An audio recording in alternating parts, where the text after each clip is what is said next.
Hanap ang mga impormasyon at datos ukol sa COVID-19. Ang mga guro naman ay tumitigil upang humanap ng paraan para ipagpatuloy ang edukasyon sa kabila ng pandemya. Makinig ka na lang. Ang mga magsasaka, mangingisda, at iba pang industriya ng pagkain ay sinisiguradong mayroong sapat na bilang ng pagkain para sa mga tao. Ang mga driver ng black ay kabahagi ng mga taong namimigay ng mga gamit at pagkain para sa mga tao.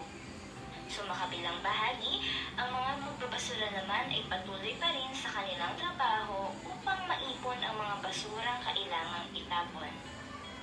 Nagkaroon ng protocols para sa kaligtasan ng mga tao.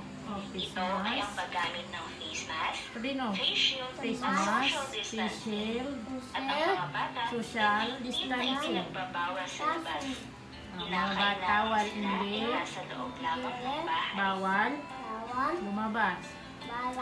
Ang sakit na COVID-19 ay sadyang mabilis makahawa at lubhang nakamamatay. Kaya kung kaunti lamang ang nasa labas, ang paghawa ng sakit ay kaunti rin ang tsansa. Ngunit alam ko at naniniwala ako na makakahanap din ng lunas sa sakit na ito. At hanggang sa makamit natin ito, ang bawat isa ay tumutulong, maging ang isang bata na tulad mo. COVID-19 Helper. Real COVID-19 helper. Pagkakaisa